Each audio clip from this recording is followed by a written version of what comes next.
Welcome back to our series on becoming an entrepreneur and starting your own consulting business. This is Lecture 2, where we'll dive into the basics and check your readiness for this exciting journey. Before we begin, a quick disclaimer: this course is for educational purposes and doesn't replace professional legal, tax, or accounting advice. Always consult with the pros when you need to. There is a great quote by DeVito that I love: "If it doesn't challenge you, it doesn't change you." And believe me, starting your own business is one of the biggest, most rewarding challenges you can take on. So, are you ready to make the leap? This is a decision only you can make. You are the vital link between your unique skills and the business community that needs them. While you can't rely on CPA letters or lawyers to make this choice for you, you can seek out opinions. Talk to trusted ex-colleagues or close friends. Be prepared, though. Some might be naysayers, casting doubt on your plans. But others will give you honest, valuable feedback, pointing out both your strengths and the potential challenges you'll face. It's your job to listen, to sift through the advice, and to decide what to focus on now and what to file away for later. As the great Tony Robbins says, it's in your moments of decision that your destiny is shaped. Choose now, choose well. This is one of those moments. To help you choose well, we're going to do a self-evaluation to gauge your preparedness for the entrepreneurial journey. This isn't a test, it's a tool for self-reflection. I want you to grab a pen and paper, or just think honestly about these questions. We're going to rate yourself on a scale of 1 to 10 for 5 key criteria. Ready? Let's begin. First criterion: you have some special knowledge or a unique skill. Rate yourself from 1 to 10. How strong is your expertise? Is it something that businesses truly need and are willing to pay for? Think about what sets you apart. Now, if your rating is below a 7, that's a signal. It means you might need to focus more on building that unique skill set within your current career before you venture out on your own. Your expertise is the foundation of your consulting business, so it needs to be solid. Second criterion: you have worked on this knowledge or skill set for a few years. Again, rate yourself from 1 to 10. How much real-world experience do you have applying this skill? Remember, the consulting market is competitive. Experience speaks, and it speaks loudly. Potential clients want to see a track record of success.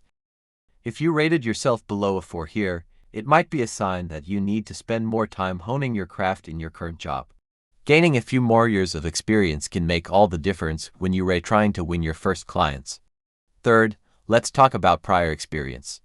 Criterion number 3: you have done freelancing or part-time work in this space. Rate yourself from 1 to 10. Have you dipped your toes in the water?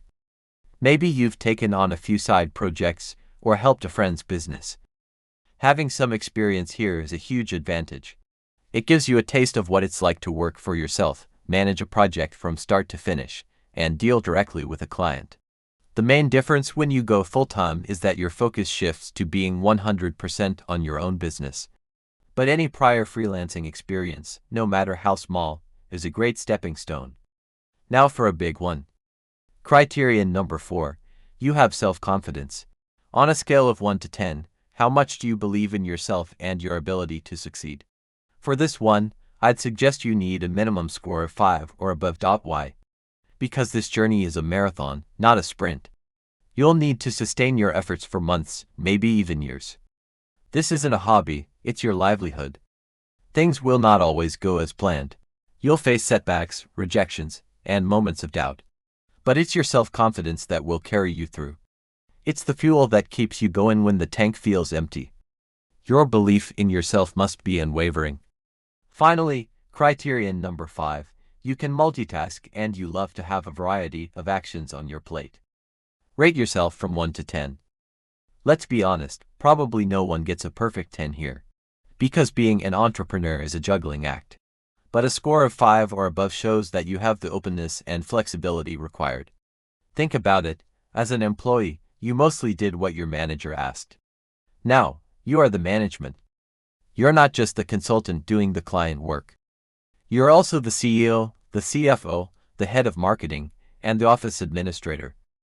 One day you're deep in a client project, and the next you're doing your accounting, sending out invoices, and filing government reports. You'll be networking to build contacts, paying company bills, and handling taxes. Yes, you can and should get professional help for things like accounting and legal matters, but ultimately, you are responsible. You must understand what's required and oversee it all. The variety is constant, and you have to be ready to embrace it. So, take a look at your scores. Where did you land? This evaluation isn't meant to discourage you. It's designed to give you a clear, honest picture of where you stand right now. If some of your scores are lower than you'd like, that's okay. It doesn't mean you can't be a successful consultant. It just highlights the areas where you need to focus your energy and development before you take the plunge. Maybe you need to take a course to deepen your skills. Perhaps you need to actively seek out a few freelance gigs to build experience and confidence. Or maybe you need to create a plan for how you'll handle the administrative side of the business. Starting a consulting business is a transformative process. It challenges you to grow not just as a professional, but as a person. You learn about your own resilience, your creativity, and your capacity to lead. It's about taking control of your destiny and building something that is truly yours. The decision is in your hands. Use this self-evaluation as your first strategic move. Analyze the results, be honest with yourself, and start making a plan. Your future as an entrepreneur starts with this single step of self-awareness. Thank you for joining me for this session. Take some time to really think about your ratings and what they mean for you. In our next video, we'll build on this foundation and start talking about the practical first steps of setting up your business. Don't forget to like this video if you found it helpful, and subscribe to the channel so you don't miss the next lecture. See you soon.